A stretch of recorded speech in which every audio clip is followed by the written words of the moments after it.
Hey, this is StarCraft 2 History, Part 29, and this time I'm going to talk about arguably one of the most important, it's probably up there, top three most important stories, top three most important eras ever played by a single player. Like, if I had to rate them, it'd probably be like Sue's first MVP, Miracle 2012, and then this life period right here is probably the third one. And this one is fucking ridiculous. Like, you don't even have to be there to understand. Just go back and watch life from Blizzcon 2014 all the way until his SSL Season 2 elimination in the playoffs. Because, in my opinion, that is the highest skill peak of any single player for a extended period of time. So what we're talking about here is it's from November 2014 and it ends, let me check the exact date. It ends May 2015. So basically a 6 month span of just life kicking ass. And not only is life kicking ass, but almost every single player he's going to meet along the way is an incredible fucking player at the peak of their powers, and he fights them all and he wins, and that is going to be his claim to the greatest of all time.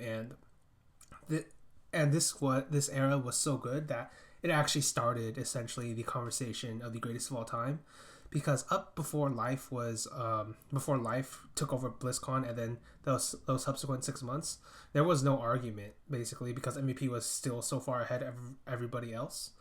But after this, there was like a real argument to be had. Now, of course, I think there was still an argument for like Tasia, but a lot of people don't respect Tasia's accomplishments as a player. So fair enough, but certainly with life, he did have the GSL results, so nobody could fuck with that, and that's specifically why he gets put into this conversation at this point in time. And to begin all of this, we have to first go to BlizzCon 2014 and life himself, because as I've pointed out in multiple videos in StarCraft 2 history, life was a player that didn't have a lot of rigor. And what I mean by that is he only practiced when he felt like practicing, in a sense, or he only really put in all of his effort whenever he felt like it. And so he wasn't a guy who could plug in, plug out every single day like a majority of the Castle Pros. Very similar to Tasia in that sense. And it's why I consider both of them two truly prodigious talents, in that they didn't need all those extra hours, but when they put in just an equal amount, or even when they didn't, they could still beat the best in the world at any single point when they were trying. So it was, between the two of them, they were fucking ridiculous. And I think I started off talking about like the elephant in the room, like that video. Basically, for me, Life and Tasia actually ascend above that, and these are the two players that convinced me, at least in StarCraft 2, and I've certainly seen the pattern in other games where, listen, infrastructure, salary, all that shit is pretty important. Don't get me wrong. I don't know why everybody's trying to paint me in this weird black and white corner when I talk about it, but if we're talking about the greatest of all time, if you're just talking about guys who will ascend above all else, like that shit isn't gonna get in their way. Like if they are truly the greatest, they will make it to that point regardless. And that's certainly what I thought when I was watching Life and Tasia, because Life, for those who don't know, he doesn't actually join Kespa until after BlizzCon, but it's pretty clear like he was already at that level at BlizzCon, and then just continued onward. So it doesn't really feel like Kespa really did anything to help him. It felt like, they just happened to get him right when he decided to peak at like the most important period. At least that's how I look at it, and it's hard to say one way or the other. Obviously, none of us are in there, but let's get back to it. So, BlizzCon 2014. This is an important tournament, and I'll go through each of the players. I think it's worth noting. Let's see, Hyun and Jaedong are both in here, and Hyun is still a pretty solid player. Jaedong's still a pretty solid player. Both of them Zerg players, and I feel like Jaedong wasn't anywhere close to what he was in 2013, which is too bad, but he was still solid enough, and he had enough travel time basically from EG and like there was this like nickname going around among the Korean like forum, like the pro tourist or something, because he was touring all the time and vacationing. But even though like I'm more likely to rag on somebody who isn't trying as hard, I couldn't really do it with Jaedong, because Jaedong, he had done so many fucking hard years in Kespa and in Brood War, and then he had done really incredibly well in StarCraft 2. I actually felt like he deserved a break, however long he decided to break. And then later on, we find out when he goes back to Brood War, he has those injuries. So it's like, okay, fair play. Like, you don't have to go hard all the time. Like, not everybody goes fucking hard all the time. Even like Naniwa eventually retires, right? Like, you can't keep that up forever. So I didn't necessarily blame him. I will say like the system was a bit fucked up in that if you had like a sponsor, you could travel everywhere and get those points. That was great for them. But you know what? It's not around like the 15th, 16th level. I don't think there were that many players that were that much better than Jaedong. Like, yeah, Snoot. Actually, that's wrong. Actually, SOS and Solar are definitely better than Jaedong. Probably. But SOS is like so inconsistent that that maybe his placing is right. I think Solar was definitely better, but he couldn't travel outside of Korea. And Snoot's arguable. Definitely in ZVP, I'd give it to Snoot, but beyond that, it's iffy. So, and what was it, 2014? And oh yeah, Rain's definitely better too. So, yeah, a few cases where a bunch of players were better, and I guess Maru. Oh, I guess there's a shitload of players. Well, that's the WCS for you, basically. Yeah. Now, the other players that got into here was Bomber, and Bomber's 2015 was actually really good. From what I remember, 2014 is. He gets second in WCS NA Season 2, losing to Pig Baby. He wins Season 3. I believe he beats either Polt or Pig Baby. Let me check real quick. It wasn't... no, actually beats Heart. Okay, yeah. So he beats Polt in the semifinals, and he beat Pig Baby in the quarterfinals. That's what I remember, because those were like the ones that should have been harder for him. Wins Atlanta, wins Washington, does decently all around.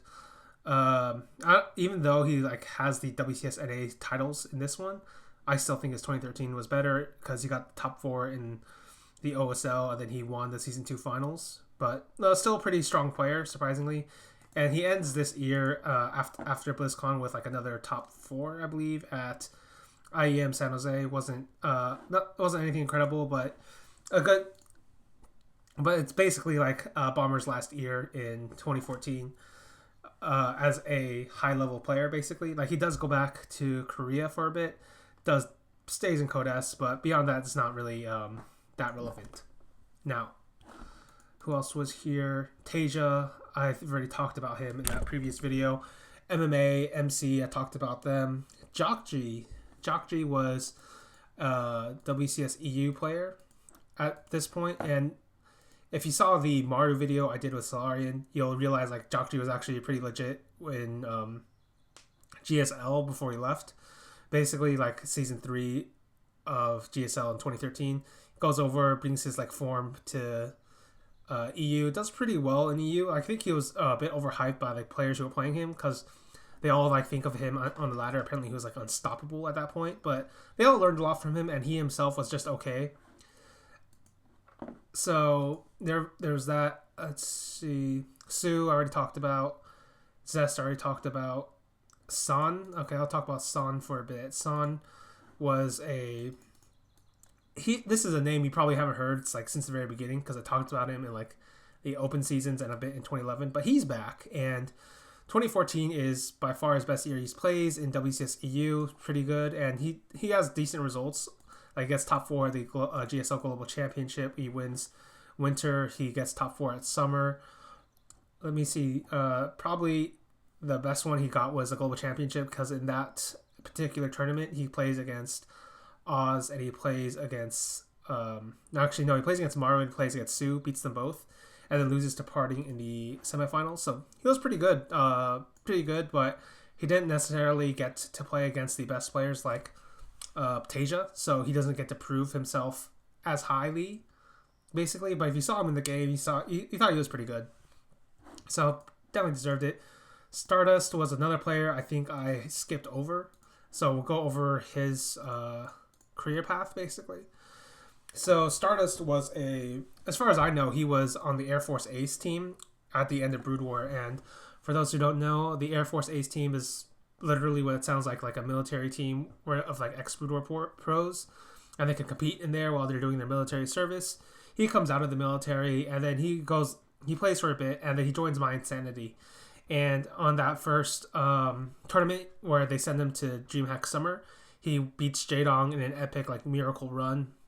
And Stardust always has this like he has this like more aggressive like cerebral style where it's good for an upset but it's not necessarily consistent. Like I don't think he was ever going to be one of the top Protosses in the world, but he was pretty good for the areas he played in, specifically WCS EU. Even wins WCS EU Season 2 against, it must have been against somebody decent. Let me check. Against Son, actually, yeah. So there you go. So Stardust, that's how Stardust gets into here. And this is basically his last year as a competitive pro. Like he does a little bit more, but beyond that, he goes on and becomes I think it's a League of Legends coach. He becomes some kind of coach, basically. I think it was for H2K, actually, which is the EU team. So there's Stardust. Hero, I think I've talked about. Let me check real quick. Basically, okay, yeah. So basically, I didn't actually talk about Hero. So we'll go ahead and talk about him because I only talked about him in the 2K thing, which is really funny to me. But he did a bunch of other shit. So let's talk about him for a second. So this 2014, obviously got second IEM World Championship. He was pretty decent overall throughout the year. By the end of the year, he gets Kespa Cup, and what I mean by Kespa Cup is that gets second in that tournament, and he does it through TVP, beats Bomber, beats Flash, pretty good, and then he loses to Zest in the finals. But overall, this isn't like Hero's like a top CJ Hero. This is what I'm talking about. It's like a top 5 Protoss-ish for 2014. It's not until 2015 where I think he's really ascended and arguably the best Protoss of that year. And Classic himself was he beat Maru that year to win his GSL. Strangely underrated in that, like, I don't know why, but Classic's always been underrated even after winning that GSL. Because, like, put it this way, like when you hear like people talk about them, they're like, man, Idra, what a legend. Man, Scarlet, what a legend. Man, Sen, what a legend. Man, Stefano, what a legend. Man, Beastie Cutie, what a legend. Man, Classic, that guy's alright. Like, what the fuck? Basically, this guy wins a GSL, he gets no respect relative to like a bunch of lesser players, in my opinion.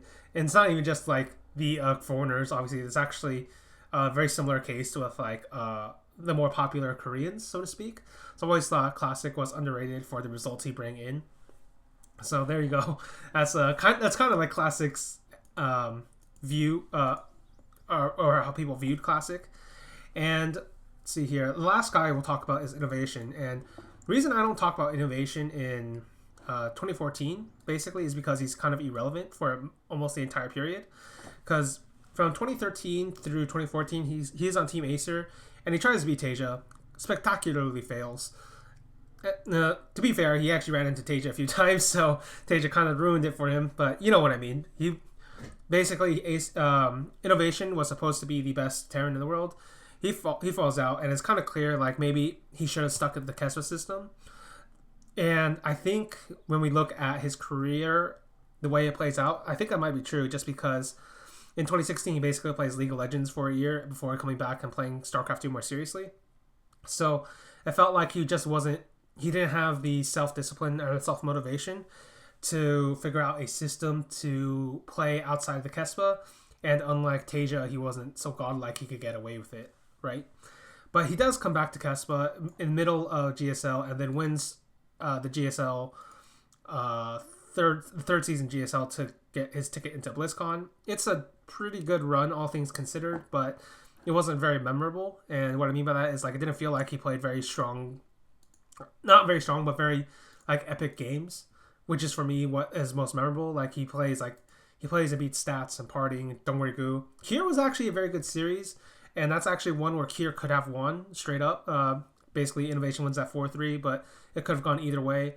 And then Innovation plays Sue, another Kong, so it's whatever, right? So, there you go. That's Innovation into the BlizzCon finals. And a lot of people were thinking Innovation was going to win this one again, this particular BlizzCon. And basically, when you look at the field, the biggest favorites were Sue, Innovation, and Zest. You know, for Innovation just won GSL. Sue was, by that time, 4-time GSL finalist. Zest was the best player of 2014. And then a more hipster pick would have been Classic. And Classic was, like I said, an underrated Protoss player who had won the GSL, who had all of the tools necessary to play every single style, and the intelligence to use those tools. And he would later on to get Hero. So always a fan. I'm always been a fan of Classic. Now, this particular BlizzCon is supposed to be about Life, so I haven't talked about Life yet. But basically, Life was I had some inside info about Life, basically from one of his biggest fans, Zealously, who was a TL writer at the time. Basically, met Life at some event exchange info or whatever. Basically, Life started practicing. That's all he told me. He's like, Life started practicing again. I was like, oh, okay. That's actually very dangerous for everybody. But because if you've ever seen Life, he's like very up and down, just in terms of relative to how much energy he puts in. But if he actually puts in the energy to practice, like, he's almost unstoppable. Like, only Teja has stopped him. And I guess MVP almost stopped him, but that was like Brutal Infestor era. So depends on how you want to think about that. And this, for me, this BlizzCon was so emblematic of a lot of the different storylines that had been building up in StarCraft 2. So let's talk about the upper bracket, and that is this is like what you would call the elephant in the room storyline that kind of ends with MMA getting to the finals from the upper bracket. And what I mean by that is, like, everybody was talking shit about all these old ESF players, all like, oh, you guys are shit, oh, you guys can't do anything. And then there's MMA, who was called it straight up cancer by like Boxer and Jessica and Slayer's Jessica and all them. Moves to EU, has to rebuilds himself through, and I'll give credit to Talk and all of them for creating the Acer Team Story Cup, because I feel like that was an integral part of rebuilding MMA. But basically, MMA rebuilds himself through the team leagues. He rebuilds himself through WCS EU. He rebuilds himself through playing MC over and over and over again, and that's an important part because, like I said, he ends up playing Classic in that semifinals. And so MMA is on the rise. And then Pult, actually, if you want to watch a very strange game, go ahead and watch Pult versus Classic on Overgrowth, because Pult pulls off this ridiculous mech build on Classic that Classic never saw coming. So it's a great game. Pult wins it, and then Classic ends up winning the entire series 3-2. But basically, MMA flips the entire script, basically proving that, you know what, this is like 4 years outside of MMA's prime at this point, or 3 years. And even though we have the Kespa system, even though these are the best players in the world, like Classic is straight up one of the best Protosses. I don't really care what anybody says about that. Like, yeah, Zest was the best, but Classic was no fucking slouch. I'll put it that way. And MMA beats him. MMA gets to the finals, and he fulfills his promise of playing a finals in front of the BlizzCon crowd. And that has always been one of my favorite sort of storylines, just because it's so fucking hard to do that. Like, everybody falls off, but MMA was the guy who's so persistent that he forged himself all the way back through all that shit. And so I have always respected MMA for doing that. And on the other side of the bracket, like I said, all the favorites: Zest, Sue, Innovation. But like I've said over and over again, like, the elephant in the room was great and all, but there were two prodigies above them all. And in that same lower bracket, Life and Tasia show up. Life beats Zest. Not a very good series. Life beats Son, gets to the semifinals. Now, Tasia, everybody was talking shit about Tasia, basically. I don't really know why. They're like, listen, you had a good run, Tasia. You beat Zest. You beat Ray that previous year. You beat Innovation that previous year. But you can't do it again. Basically, that's kind of like the community sentiment, except for me. Because I was like the only person who was thinking, in my mind, thinking, what's going to happen? And this actually was what happened was Sue and Innovation would be allowed to play their styles against Tasia, but because Tasia is such incredibly like he makes such incredible decisions over and over and over again that the longer you make the game, the more likely Tasia is going to win. And it's not because there's like some end composition Tasia gets to, like the current Maru, Ghost, Raven shit, right? It's more because Tasia will just keep testing you over and over and over again. And by the like 10,000th step, you will fuck up. Tasia will make the 10,001th like correct move at that point, and then he will close the game. And that's basically what happens with Tasia and Sue. So there you go. 4-time GSL finalist gets one shot against Tasia, loses against Tasia, and there's no excuse there. I think Sue played a great game. Sue played directly to his strength, and Tasia outplayed him straight up. No excuses. Basically, Tasia. If I had to explain it, if you look at the way Sue beat the shit out of Flash, and you look at the way Sue plays against Tasia, it's kind of clear that Sue was a player who was used to mechanically getting way more units than other Zergs, so that kind of like throws off the balance between Zerg and Terran. So when Terran goes aggressive against Sue specifically, they fuck up because there's more than usual, and then Sue snowballs all the way to the end. And Tasia is a player who will not go on that creep. What I mean by that is, unless he knows like that is the only chance he has left, he won't do it.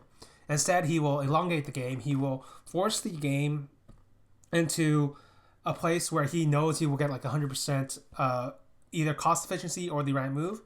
And so this completely frustrates Sue because Sue has never played against a player like this because there's only one player who plays like this, and that's Tasia.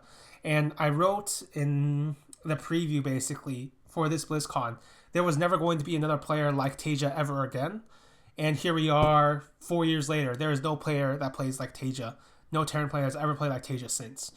And what I said came out to be true. Basically, Tasia completely outplays Sue in Sue's style. Very similar to the way Tasia outplayed Rain.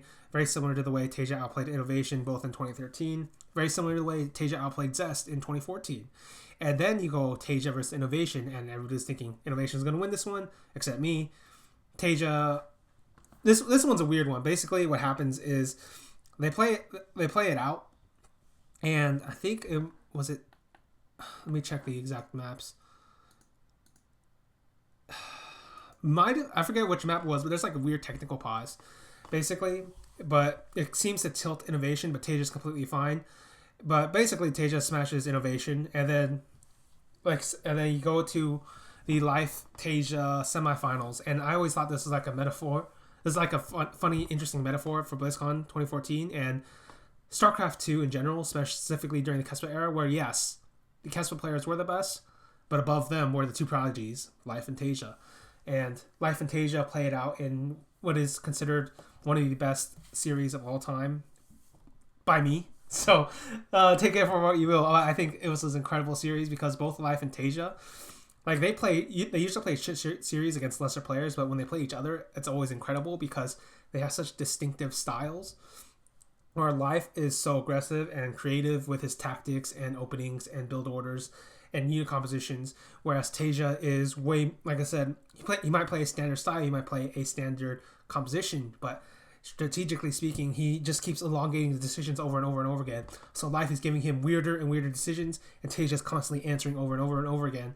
And that's usually where Life fell off because, like I said, Tasia, like an year before this, basically, Tasia met Life like 3 times. Tasia beat him all 3 times because the way it worked out was Tasia was making better decisions than Life.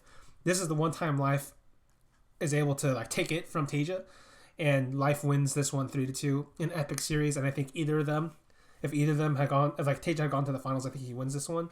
But Life goes to the finals and he beats down MMA. So an incredible sort of tournament in all respects, in terms of storylines, in terms of what the players did, and especially this marks the return of Life to full power because this Life is going to keep going, and Tasia is going to fall off soon afterwards. He basically has one tournament left in him for greatness, and that's like a hangover effect because it's like one of the few tournaments like Tasia practiced for.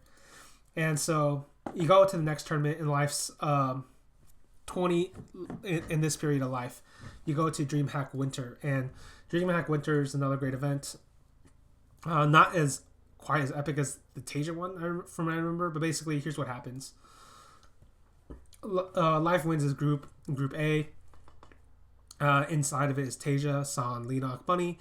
Life beats first. Life loses to 4GG.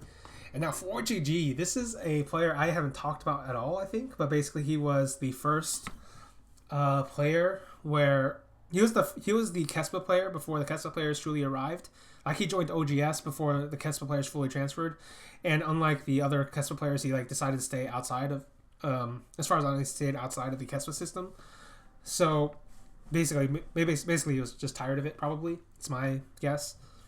And 4GG had been playing in Europe for a long time, so Life had no clue how 4GG played, and Life isn't a player who would scout other players. So basically, what 4GG did was he was using this super aggressive mech build. And it's like a style of play that he has used since his Brood War days. And I'm not talking about unit composition or build orders. I'm talking about his style of play. Like, this man is 4GG. You look at the game, you're like, that's a 4GG. And like, Stork had this great quote where he's like, every once in a while I'll play this barcode player, and it's like, oh wait, that's 4GG. Why are you using a barcode? Because what happens is only 4GG plays like 4GG. So Life gets cut off. It's like a super aggressive version of what MVP does, or what MVP did at the end of 2012, as like the Hellion Banshee but then like 4GG can go to Hellbats, and like the mech was better back then. So basically, 4GG like does a super aggressive mech build, not completely, but like he certainly defeats Life. Life meets Tasia in the third place decider. Life and Tasia go at it again. Life barely wins again. And then 4GG and Life play in the finals. And then 4GG, like I said, does this amazing... Like, basically, the game of his StarCraft 2 career is in that finals. Defeats Life, outplays him, and wins that DreamHack Winter. So, incredible event. If you want to watch fun games, I think those last three ones are great. 4GG versus Life, both of them, and Life versus Tasia. And now... By this point, he's won BlizzCon. Life has won BlizzCon. He has gone second at DreamHack Winter, and now he is going to go for his next title, which is I Am Taipei. And I talked a little bit about this in the Maru video, but basically, Life is a fucking killer at this point. He comes back, beats 4GG, beats Sulky, beats Yun. Those are all okay, but he beats Parting. That's pretty fucking good. Even though Parting was like on the downfall by that point, but he's still a pretty good Protoss player. And what people remember most about this one is the Life Maru series, and for good reason. An incredibly epic series where Maru was, I think, at the peak of his mechanical skill. So was Life. Life defeats him just barely, but he does do it, and it feels it's like such an incredible, like, another incredible series from Life. And as far as I know, it's like the most viewed StarCraft 2 game on YouTube or something.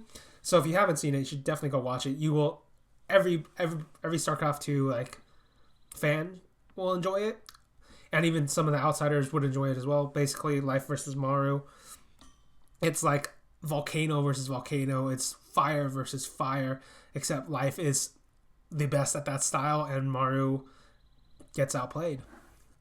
And so let's go to GSL Season 1, because that's the next one he wins, and this is like another great run from Life, basically.